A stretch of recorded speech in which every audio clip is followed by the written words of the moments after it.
Hello guys, welcome back. This is RandoGEEK. Alright guys, so we have an important article here to talk about. You can find a link for this article down in the description below. So what's going on here is T-Mobile purchased some spectrum that it won a year ago. Alright, since then, it's been held up.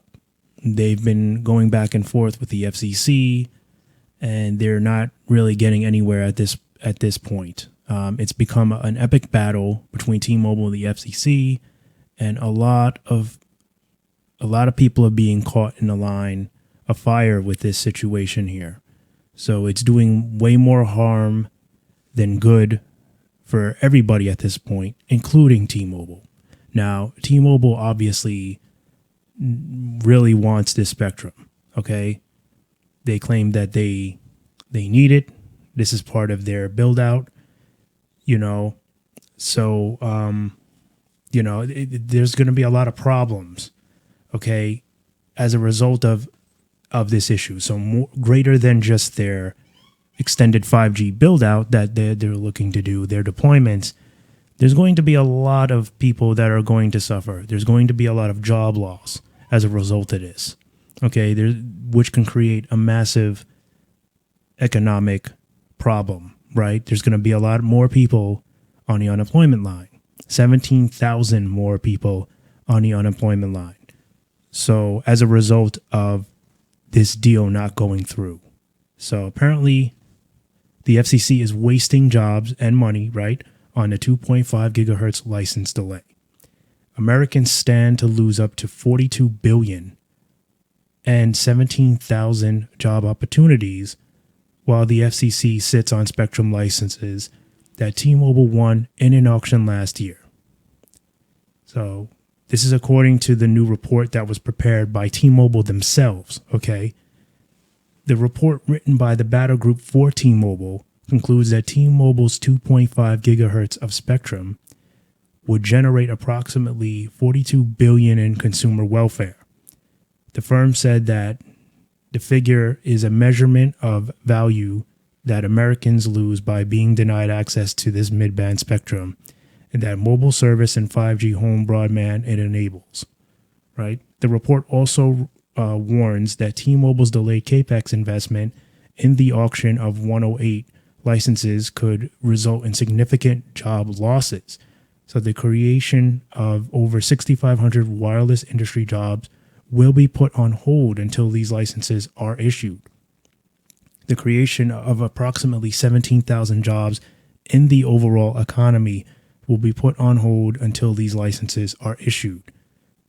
The FCC's auction 108 ended last year. T-Mobile spent $304 million in this auction. They won 90% of all the licenses sold, or 7,156 of the 7,872 total licenses that were received in winning bids. However, the FCC lost its congregational auction authority to administer spectrum licenses amid a Washington, D.C. battle over the future of the 3.1 gigahertz and 3.5 gigahertz spectrum band. So as a result of this, T-Mobile's auction 108 winnings have been stuck in limbo for months amid congregational crossfire. All right, so T-Mobile has argued that the FCC, in fact, does have the authority to issue these licenses, including under a temporary status. So the FCC chairwoman, Jessica Rosenworcel, has pushed back against that argument, asserting instead that the agency must first regain congregational auction authority before approving any other transfers of licenses. So obviously they're calling it a political maneuvering. They're saying that the battle group is no longer the political battlefield, the firm that often provides economic arguments that support the political agenda of the CTIA. The U.S. wireless industry's main trade association, for example, the firm issued a report earlier this year that found that 5G networks in the U.S. may begin to run out of capacity within the next 5 years.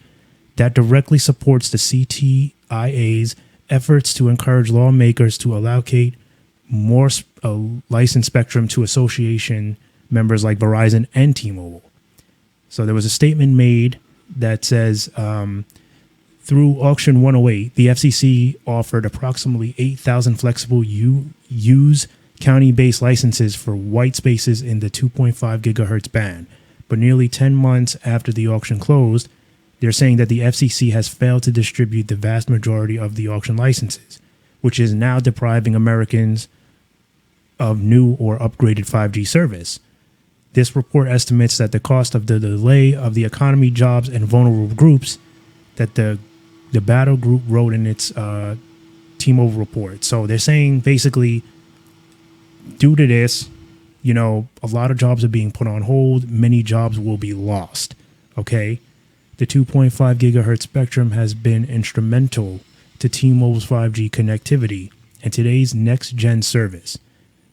They're saying that they invested more of this mid-band layer in order to continue to bring coverage and capacity to many Americans, especially in rural areas, which is a very important thing, right? Many people have complained about horrible rural service. It's the city areas that get all the attention, never the rural areas. So this journey to expand our network creates jobs and leads to innovations that can help solve business and customers' pain points. This statement was made by Ulf Waldsen. He is T-Mobile's networking chief. Okay, he's the new networking chief. All right. The report is the latest effort by T-Mobile to garner support for its campaign. Obviously, this year they've retained several former top FCC officials to argue its case. And there's, of course, opponents and the supporters. T-Mobile has some high-profile supporters, according to the analysts at New Street Research. The firm noted that congressional hearings last week for the FCC Commissioner Brendan Carr said he believes that the FCC still does have the power to issue licenses. Okay, he's saying that the FCC is dragging their feet. That he believes they still have the power to issue these licenses, but they're pushing back for whatever reason. T-Mobile isn't the only company with a position on the topic. Just after the close of Auction 108, AT&T argued that T-Mobile's mid-band spectrum holdings threaten long-term competition for mobile broadband services. So, as a result, the operator urged the FCC to block T-Mobile from receiving some of the 2.5 gigahertz spectrum that it won during the 2022 auction. Right. T-Mobile obviously has a little bit of a role to play in this. Their argument creates havoc for T-Mobile, and is pretty much they're trying to get in the way of the FCC's decision. They're trying to undermine T-Mobile at this point. However, that aside, it shouldn't matter what AT&T says. They won these licenses. They belong to them. And to agree to it and then create what's going to be an economic meltdown of sorts because you can't fulfill your requirements and your needs, the needs of T-Mobile, who blatantly won the auction and already paid for it, is beyond unprofessional and just disheartening at this point, right? I mean, you're going to make many people suffer, as a result of this. So, all right.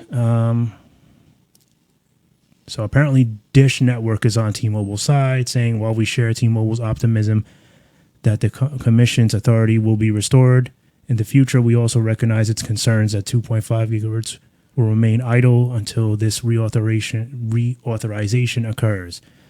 Those concerns are exacerbated by the investment-backed expectations T-Mobile had in its bid for Auction 108, as well as the network plans described in the STA, Special Temporary Authority request, both of which have been hampered by the delay caused by the lapse. Given these circumstances, Dish has also agrees with T-Mobile that the Commission should take action pursuant to its authority in Section 309 of the Communications Act and Section 1.931 of the Commission's rules to grant T-Mobile to STA to request enable T-Mobile to deploy licenses in the 2.5 gigahertz for at least the next 180 days. So this is definitely, like I said, a developing story. It continues. This has been a very bad situation for T-Mobile, and the amount of destruction it can cause to the economy, job losses, billions of dollars, that will wreck the economy as a result of these licenses not getting out there and these deployments not being made is bad. There's no other way to say it. This is bad. I think that they need to move along with this, figure out a resolution, because this is not going to be good. There's no other way to put it. So, I don't know, guys. You can let me know in the comment section how you feel. There's not really any other way to put it. This is a ridiculous situation that T-Mobile found themselves in, and the FCC saying that they do not have permission to go ahead and issue these licenses when they clearly do. Insiders that work for the FCC have said that they do. Is strange. They're backing out. There's a fear of T-Mobile having too much spectrum at this point, and payment was made, contracts were signed, so now they don't know what to do. They're trying to figure out a way around this, it looks like. So, all right, guys, the link will be down in the description. Please be sure to like, comment, and subscribe. Let me know how you feel about this situation. Obviously, it's just more of a mess that we're experiencing with these deployments recently. So, all right. So I want to thank you guys for stopping by and watching. Much appreciated, and I'll catch you guys in the next one. Bye for now.